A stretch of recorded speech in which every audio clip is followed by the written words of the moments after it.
আসসালামু আলাইকুম, back to my channel Rupsina কিচেনে আপনাদের সবাইকে স্বাগতম। আলু আর ডিম দিয়ে সকাল বা বিকেলের জন্য ঝটপট তৈরি করে নেওয়া যাবে, আবার চাইলে বাচ্চাদের টিফিনেও দিতে পারবেন।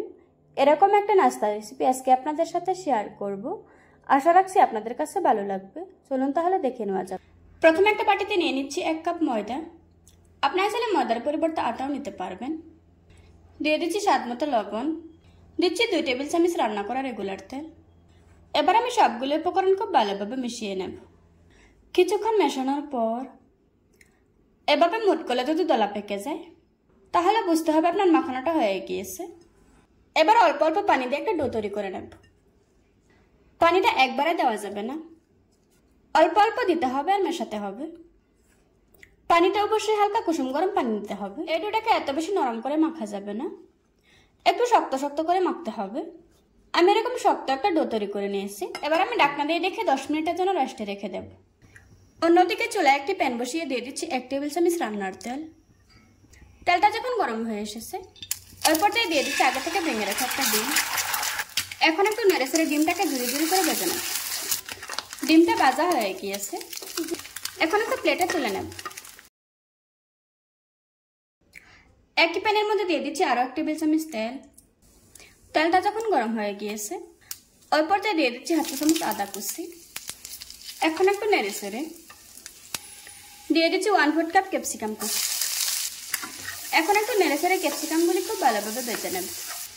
কিছুক্ষণ পর ক্যাপসিকামগুলি ভাজা হয়ে গিয়েছে, এখন আমি এগুলিকে একটু প্লেটে তুলে নেব। অন্য একটা বাটিতে নিয়ে নিয়েছি আগে থেকে সিদ্ধ করে রাখা 2টো আলু। আমি এখানে ছোট সাইজের 2টো আলু নিয়েছি। এখন আমি আলুগুলিকে খুব ভালোভাবে ম্যাশ করে নেব।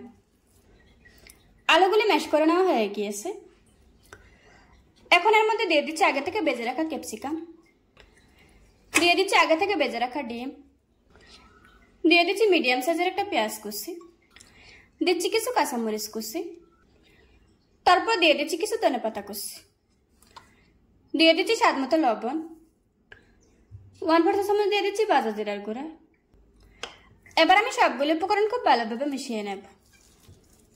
সবকিছু খুব ভালোভাবে মেশানো হয়ে গিয়েছে, আমাদের আলুর পুরটা তৈরি করা হয়ে গিয়েছে। এখন এটাকে একটা সাইডে রেখে দেব। ফিরে এলাম 10 মিনিট পর। এবার আমি লেচি কেটে নেব।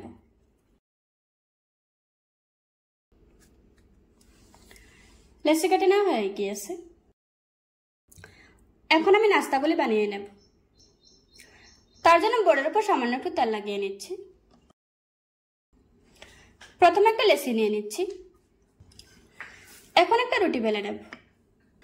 এই রুটিটাকে যতটা সম্ভব পাতলা করে বেলতে হবে। আমার রুটিটা বেলে নেওয়া হয়ে গিয়েছে, এখন আমি মাঝ বরাবর দিয়ে দিচ্ছি আগে থেকে বানিয়ে রাখা আলুর পুর। এখন আমি একটা সাইড থেকে মুখটাকে খুব ভালোভাবে বন্ধ করে দেব।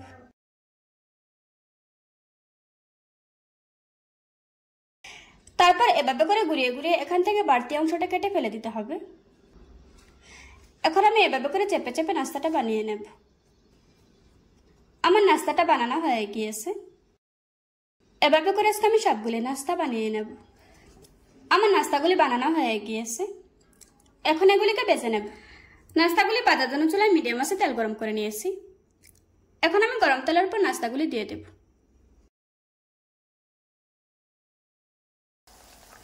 সবগুলি নাস্তা ছেড়ে দেওয়ার পর চুলার আঁচ মিডিয়ামে রাখতে হবে। নিচের পাশটা শক্ত হয়ে এসেছে, এবার আমি উল্টিয়ে দেব। কিছুক্ষণ পর আমি আবারও উল্টিয়ে দেব।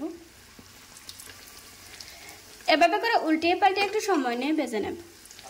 কিছুক্ষণ ভেজে নেওয়ার পর এখন খুব সুন্দর একটা কালার এসেছে। আমার নাস্তাগুলি ভাজা হয়ে গিয়েছে, এখন আমি তেল জড়িয়ে একটা প্লেটে তুলে নেব।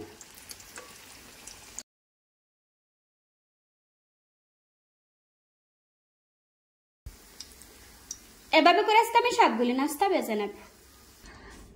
দেখুন বন্ধুরা, আমার নাস্তাগুলি বানানো হয়ে গিয়েছে। একটা ভেঙে আপনাদের সাথে শেয়ার করছি।